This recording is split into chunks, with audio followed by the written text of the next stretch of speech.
Lesson 9. Plant and Animal Food.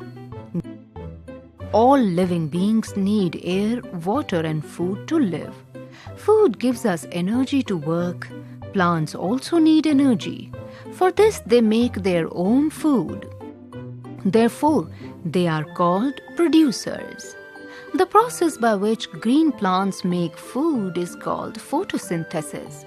The word photosynthesis is derived from two words, photo meaning light and synthesis meaning putting together. Plants make food with the help of carbon dioxide, water and chlorophyll in the presence of sunlight. How do plants make food? Plants draw water from the soil and take in carbon dioxide from the air. Chlorophyll changes carbon dioxide and water into food in the form of simple sugar. Chlorophyll gets the energy from sunlight to prepare food. You must have seen people adding manure to the soil. It provides nutrients to the plant and helps it to prepare food. The extra food is usually stored in the form of starch in the fruits, leaves, seeds, stem or roots of a plant. So, carbon dioxide plus water plus minerals, energy from sunlight in the presence of chlorophyll in the leaf will give us glucose plus oxygen. How do non-green plants and plants not having any leaves make their food? Molds and mushrooms. Molds and mushrooms are non-green plants as they don't have chlorophyll, so they cannot make their food. They get their food from dead and decaying plants and animals. Insectivorous plants. We all know that animals eat plants, but do you know there are some plants which eat insects? Yes, such plants are called insectivorous plants. They generally grow in areas where the soil lacks nutrients, especially nitrogen. Venus flytrap, pitcher plant and sundew are examples of insectivorous plants. A Venus flytrap has a jaw-like leaf. When an insect sits on it, the leaf closes and the insect gets trapped. It is then digested by the plant. No more. Cuscuta amarbel is a non-green plant that has yellow stems. It develops roots that pierce the host's body to draw food from it. Such plants are called parasitic plants. How do animals get their food? Unlike plants, animals cannot make their own food. They obtain food from plants or animal sources. Therefore, they are called consumers. Based on the type of food they eat, animals are categorized into the following: herbivores, carnivores, scavengers.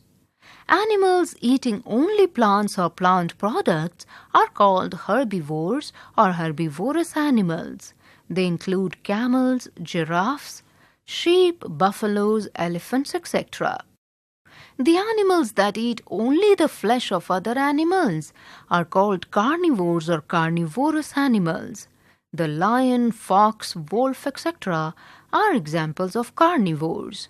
The animals which eat all types of food, plants and animals, are called omnivores or omnivorous animals that include cranes, rats, dogs, bears, etc.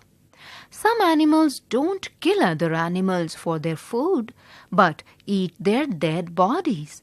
Such animals are called scavengers. Jackals, hyenas, crows, vultures, etc. consume the dead bodies of other animals. Food chain.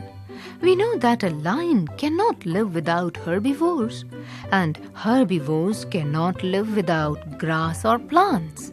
Thus, each living thing in an ecosystem is interdependent. The process of eating and being eaten up is called a food chain. Look at this picture of a food chain. We can see that the grass is the producer. The grasshopper eats the grass. The frog eats the grasshopper. The snake eats the frog. and the eagle eats the snake. Thus, all the components of the environment depend upon each other for their survival.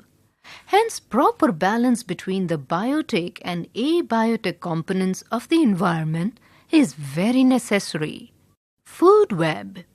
In nature, one particular kind of food is not eaten only by one particular animal species. For example, there are animals other than the grasshopper that eat plants. Similarly, there are also animals other than the snakes that eat frogs.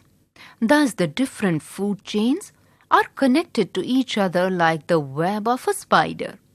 These food chains together form a complete feeding relationship called a food web. No more, the interdependence of plants and animals for food is called ecology.